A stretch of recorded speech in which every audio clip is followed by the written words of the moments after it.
Hello வணக்கம். Welcome to food and beyond. எல்லோரும் எப்படி இருக்கீங்க? நாங்கள் ரொம்ப நல்லா இருக்கோங்க. இன்றைக்கி திணை மாவில் எப்படி லட்டு பண்ணலான்லாம் பார்க்க போகிறோம். வாங்க பார்க்கலாம். நான் வந்து பிளிஸ்ட்ரி ஒரு ப்ராடக்ட் தாங்க யூஸ் பண்ணுறேன். ஸோ திணை ஃப்ளோர் யூஸ் பண்ணுறேன். இதுக்கு 1 கப் ஆஃப் திணை ஃப்ளோர் எடுத்துகிட்டு ஒரு பேனில் ட்ரை ரோஸ்ட் பண்ணுறேன். ஸோ நீங்கள் இது பார்த்தீங்கன்னா ஒயிட் கலர் ஒரு மாதிரி பெய்ஜ் கலரில் இருக்குது. இதை நல்லா ரோஸ்ட் பண்ணணும். ரா ஸ்மெல் போகிற வரைக்கும் நல்லா ரோஸ்ட் பண்ணுங்கள். லோ ஃப்ளேமில் வச்சுட்டு ஒரு 10 to 15 மினிட்ஸ் கண்டிப்பாக ஆகுங்க. நல்லா ஒரு நைஸ் அரோமா வரும். அது வரைக்கும் நல்லா ரோஸ்ட் பண்ணுங்கள். பேர்ன் பண்ணிடாதீங்க ஃப்ளோரை. அதுக்கப்புறம் ஒரு மாதிரி கசக்கிற ஸ்மெல்லு வரும். அதனால் பேர்ன் பண்ணாமல் இருக்கிறதுலே லோ ஃப்ளேமில் வச்சு கண்டினியூஸாக ஸ்டிர் பண்ணிகிட்டே இருங்க. கலர் லைட்டாக ப்ரௌனிஷாக ஆகும். அப்போ வந்து ஸ்டாப் பண்ணால் போதும்.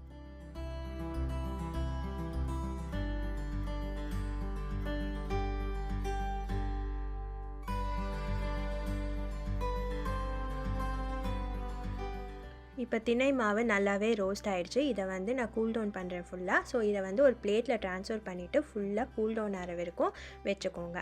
அதே பேனில் ஒரு 2 டீஸ்பூன் கீ ஆட் பண்ணிவிட்டு நான் கேஷ்யூஸ் அண்ட் ரேசின்ஸ் போட்டு நல்லா சாட் பண்ணுறேன். அது நல்லா புரிஞ்சு வந்ததுக்கப்புறமா அதையும் நான் மாவில் ஆட் பண்ணி வச்சிடுறேன்.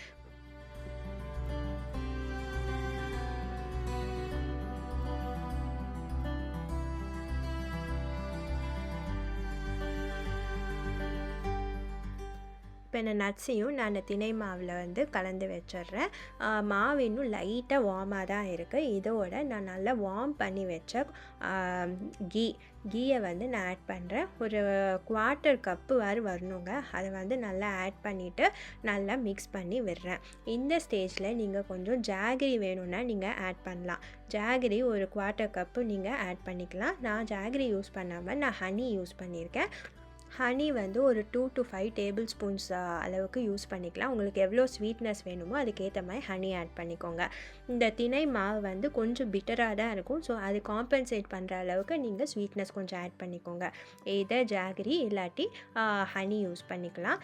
அப்புறம் வந்து நான் ஹனி யூஸ் பண்ணியிருக்கேன். நான் கொஞ்சோண்டு ஏலக்காய் பொடியும் ஆட் பண்ணிட்டு நல்லா வார்மாக இருக்கும் போதே நல்லா மிக்ஸ் பண்ணி விடுங்க. மிக்ஸ் பண்ணதுக்கப்புறம் கொஞ்சம் கையை வந்து நல்லா பிடிக்கிற மாதிரி வரும்போது வார்ம்னஸில் இருக்கும் போது லட்டு வந்து பிடிக்க ஆரம்பிச்சிருங்க.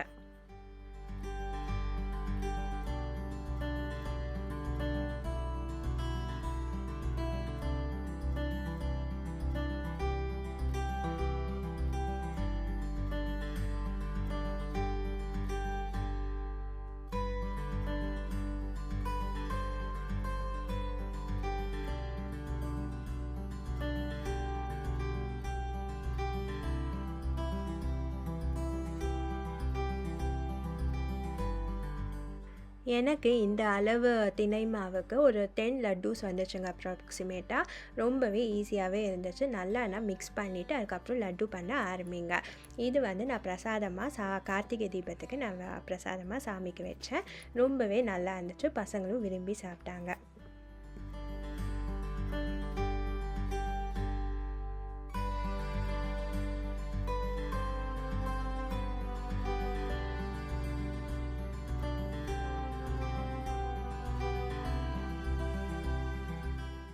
நீங்களும் இந்த ரெசிபி ட்ரை பண்ணி பாருங்கள். வீட்டில் எப்படி வந்துச்சுன்னு கமெண்ட் செக்ஷனில் அப்டேட் பண்ணுங்கள்.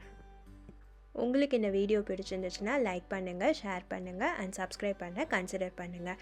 நெக்ஸ்ட் வீக் நம்ம இன்னொரு இன்ட்ரெஸ்டிங்கான வீடியோவில் பார்க்கலாங்களா?